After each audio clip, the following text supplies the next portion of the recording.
Man Really Likes Wine with Norman Goodfellows, and welcome to a little corner of Parkhurst that I know intimately. This is Bottega, which I think has got an authenticity and a warmth of Italian restaurants that even by Italian standards is pretty hard not to fall for. There's a real charm to the place, there's a terrific menu, there's lovely wine, and if you're my friend Jason, who's probably the continent's single greatest authority on whiskey and brandy, which are sometimes interchangeable, this has got one of the great whiskey collections of Johannesburg as well. So there are so many good reasons to come along. For me, it's the friendliness of the staff, of the owners, of Sav and of Franco, who always give you such a great introduction to the hospitality they have here. And then it's a menu that's got a real simple old school feel to it, and a wine list that's always changing, and that always has a couple of gems sitting under a counter somewhere for you to try if you ask nicely, or not even ask at all. They may well just arrive on your table, and that could well happen today as I drop in on a spot I haven't been to for a little while, but which I'm very happy to return to. And so I'll be working through the menu and some of the wine during the course of today. While I do that, there is some Italian for you. A 600-year-old Super Tuscan. Well, there's a great deal of history to Italian wine. The Super Tuscan history is a little more recent, and it's added a new dimension to the richness of the Italian wine offering. And so later on in the show, together with the Great Domains team, we'll be exploring some really good Italian wine and finding out just what makes it quite so special. But before we do that, wine of a different nature. Is it wine at all? It is sake, the Japanese rice wine. The technique is more like beer. The result is more wine than beer, certainly. And it is a drink that in its premium form, we're going to be seeing more of in South Africa, more of at Norman Goodfellows in the coming months. I dropped in to hang out with my good mate, the Japanese ambassador, find out what makes sake so special, and see what's on the horizon for South African sake lovers.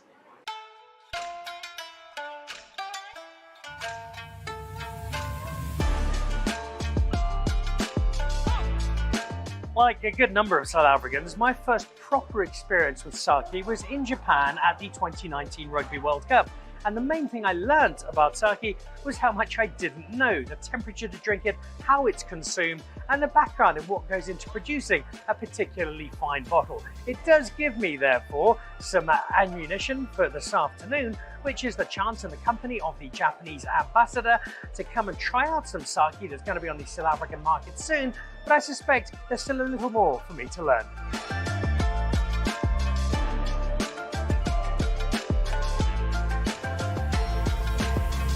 Essentially, we've been looking at high quality sakes to import into South Africa because the typical products we currently get are brought in under the table and almost illegally, if you want to call it that. Unfortunately, there's no legal classification for sake with the Department of Agriculture, so it's become a very tiresome process to import these products. We were in Japan for the World Cup, and being in the liquor industry in South Africa, we obviously thought it was exciting to go and look at what the world of Japanese rice spirit was all about. And we were pleasantly surprised to find that it's vastly different to anything that we've ever had in South Africa. Even the way that we drink it in South Africa, which is usually warm, was completely different in Japan. So we were drinking cold sakes, room temperature, sparkling sakes, and there's such a variety out there that we realized that with the popularity in Japanese restaurants growing in South Africa, not so much the sushi restaurants, but the actual Japanese cuisine side, there's nothing to complement the food. So that's what today's all about. We are here with Jetro, who's the Japanese export trade agency, and they're helping to promote the import of Japanese products, amongst which sake is one of them. So we found a selection of products that we think will suit the South African palate, and that's what we're doing today. We're letting customers taste it.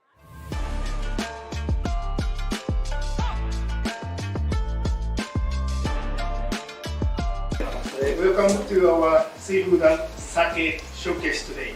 It is a great honor for us, Jetro, to host today's event in the presence of His Excellency, Japanese Ambassador to South Africa, Mr. Ushio, as well as His Excellency, former South African Ambassador to Japan, Mr. Munyoma.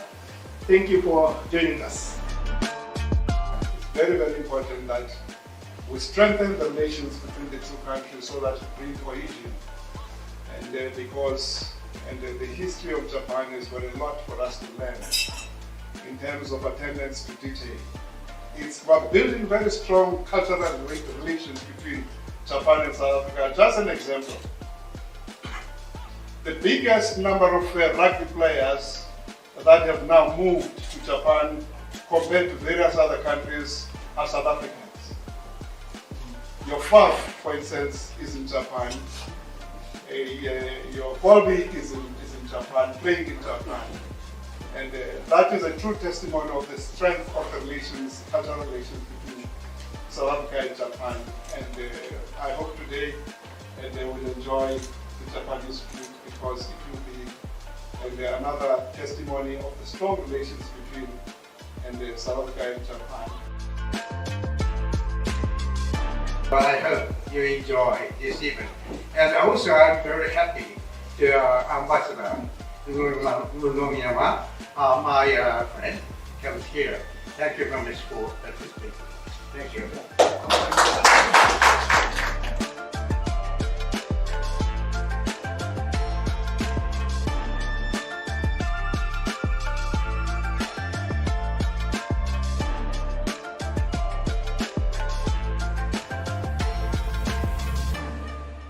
Quite simply, it's Japanese rice wine. It's a bit misleading calling it wine because it's brewed like beer. And it's made in a very simple way. It's essentially just rice, koji mold, and water, and a bit of yeast, obviously. So the production of making it is a lot more complex, obviously, than simply those 4 ingredients. But that's it. It's Japanese rice wine that's fermented, filtered, and then bottled. Unlike wine as we know it, sake isn't meant to be aged. You drink it straight out the bottle, and when it's done, it's done. And just like wine, it can also oxidize, so it's preferred not to keep it in for too long. From a style perspective, it's quite light and deceivingly light in alcohol. So it's almost like a very fragrantly flavored water in a way. The flavors vary anything from quite umami and meaty right to very fruit to floral. So there are various different styles. It's very light and easy to drink. And when drinking cold, like you would typically do with wine, it becomes a session drink as well. And while with wine, the alcohol is typically quite higher, sake tends to be a little bit lower. Especially on the sparkling side, some of the sparkling sakes are typically bottled at about 6 or 7% alcohol. So you can happily drink that all day long as opposed to MCC or champagne as we know it. The traditional thing with sake is never really been around food. So where we typically pair food and wine, the way that the Japanese look at it is that if they're going to the fish market at 6 o'clock in the morning and hand selecting 26 different types of fish that they serve you from the best quality that they can buy, why would you want to mess with sake that interferes with it?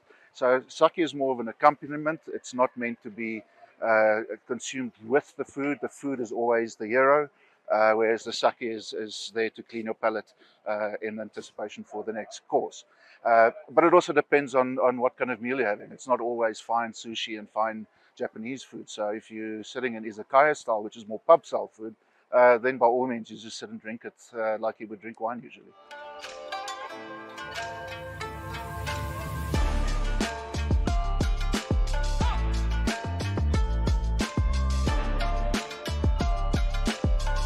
I've been to Japan and being in the wine and spirits industry, we need to go and look specifically for sake just to see what is this category all about. Because myself, like so many of you over here, have tasted sake in restaurants and it's been underwhelming.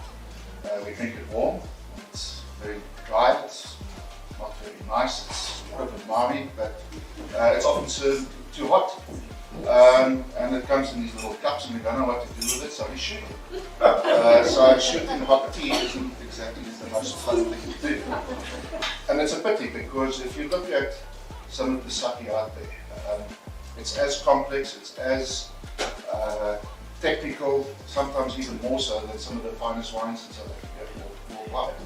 It's about enjoying sake, trying it in a different way. Many of the products we're tasting today are ordinarily served cold. We've got several different kinds of sake. So traditionally sake comes in, let's say 6 or 7 different styles. The table sake, then we have one with alcohol added, one without alcohol added. Then we have the super premium size, and I don't know quite how you translate daiginjo. Does it mean very, very high sake or super sake? So super delicious. And basically we've got the daiginjos, and for, again, both sides on that's alcohol added to it, that which doesn't. So it is extremely technical as a category, and we don't know where to start because we don't know what people think about sake because people don't know anything about sake. So our aim with the tasting today is to show you a very broad profile of what the product should be. There are sakes that are fermented without adding alcohol. There are sakes that are fermented without adding water. Sometimes they'll add water after they add alcohol to bring it down to drinking strength. Some of them ferment very slowly, so that it only gets to about 11%. Some of the sakes are produced in a concentrated manner where it's called drip sake. And they'll hang it in a bag, and only the liquid that comes out of that bag is bottled, and that's very high in sake. A new category that I think the majority do never tasted is sparkling sake. So as we know, MCC, it's produced in exactly the same way. It's fermented in bottle, it's fermented using the least of sake production, and naturally sparkling. The wonderful thing about the sparkling sake is it's bottled at a very low alcohol, so it typically comes up at 6 or 7%. So you can drink it all day long.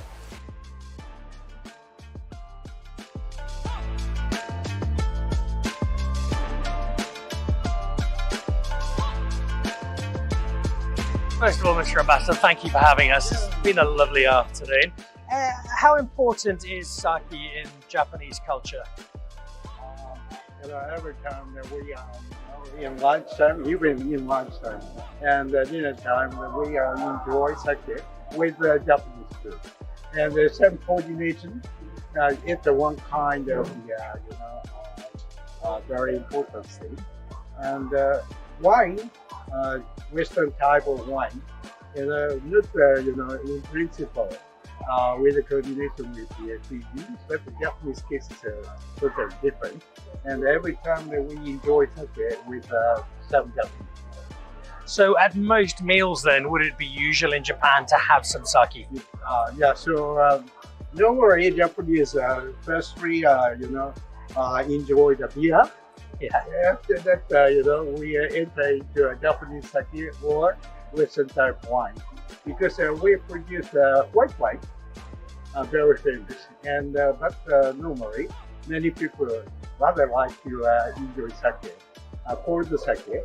Yeah, in the past, Japanese sake alcohol very bad qualified, so they making sake hot and some bad element going out of the glass. But right now, normally we are drinking cold sake. So would you encourage South Africans who haven't had sake before to try it out? Yeah. I don't know whether your country people like sake or not, but European people, especially France, they make their own contest for sake. And even they produce some sake in Vietnam and Switzerland. So right now, Europe and America, sake is very, very familiar. So there's a look at sake. Sake and food not really paired when you're in Japan. Sake kind of sits as an accompaniment, a liquid condiment if you like.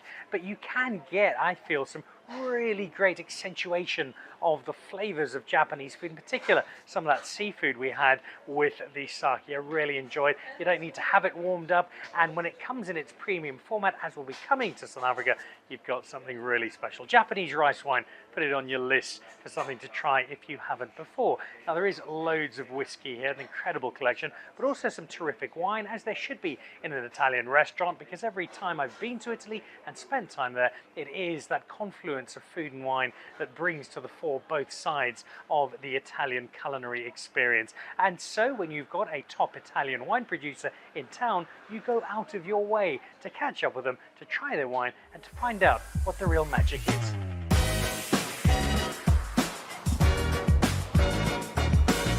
Yeah, very excited today to welcome Francesco from all the way from Italy, from the famous wine of Solaia. He's just arrived in South Africa, and we have a special group of people from the trade here today, where we'll start off with their famous Chardonnay called Cevaro from Umbria, and then we'll move over to 3 vintages of this iconic Tuscan wine, the 2021, the 2018, and then we'll finish off with the 2013. Good morning, everybody. Thank you for being here. My name is, of course, Francesco, and I work for Antinori since almost 19 years, so quite a long time now, and I manage, among different wines, mainly Solaia, which is one of the Antinori most famous and most prestigious wines all over the world. Solaia in the Italian language means the place of the sun. Aia at the end of a word is the place of. So talking about other famous Tuscan wines, Sassicaia is the place of the sassi. Sassi are stones, because the original vineyard of Sassicaia is full of stones, rocks. Ornellaia, which is another famous wine from the Tuscan coast, the name comes from the place of Ornella, which is a tree which is in the middle of the Ornellaia vineyard. Gaia is only a name of a family, so it's not. So Solaia was the place of the sun, and everybody was talking about that parcel as the Solaia vineyard, because it is the one with the best exposure to the sun.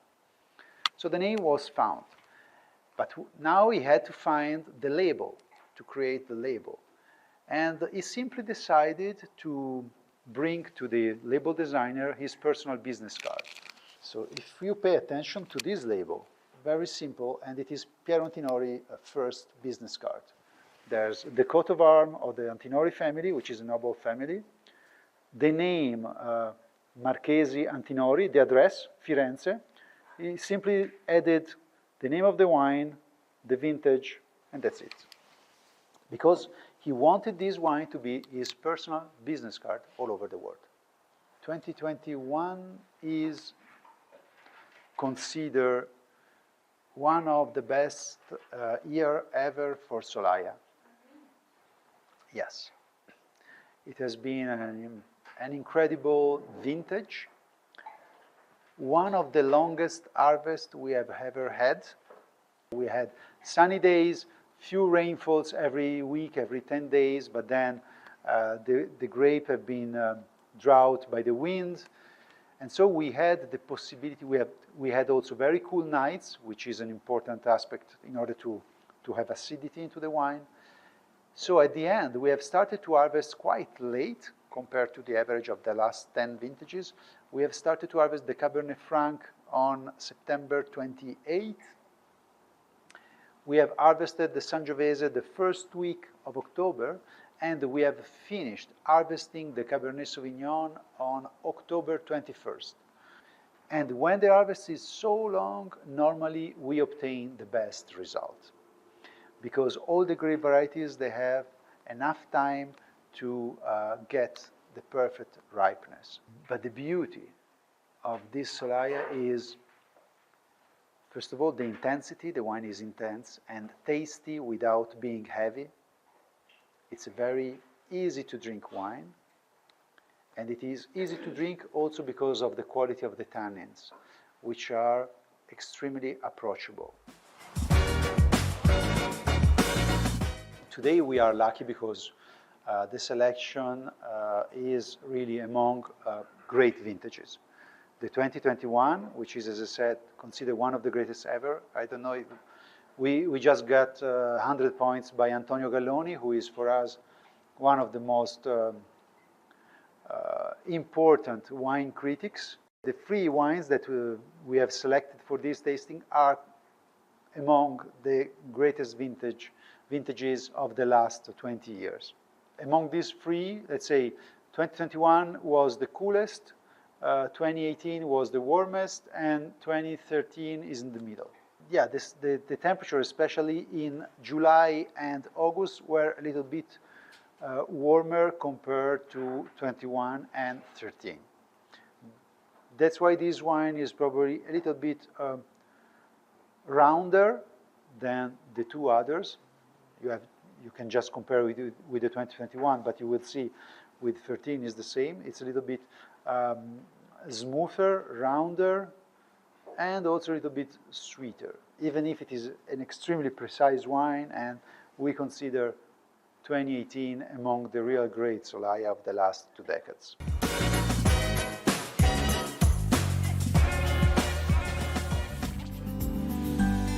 So if you haven't had any of the great Italian wines, maybe this is your suggestion. We do have some of them at Norman Goodfellows, so a chance to go and delve into Italian wine. At the top level, you've got some stuff that's properly expensive, but there's also a lot of Italian wine that's really affordable, whether it's a simple Chianti or something from Tuscany, stuff that you can start to explore the Italian wine journey with, and hopefully what you've just seen gave you a little bit of background, a little bit of a feel for the magic of the wines of Italy. And that does it for the show. I've got food waiting, I've got wine to drink, possibly some whiskey as well. A big thank you to the team here at Bottega Savonfranca for looking after us. Thanks too to His Excellency the Ambassador of Japan to South Africa for the sake experience a little earlier, and the Chancellor of Great Domains, Derek, Steph and the guys for the introduction to some really special Italian. That does it for this week. This is Dan Really Likes Wine with Norman Goodfellows. Thanks for joining us. See you next week. Goodbye.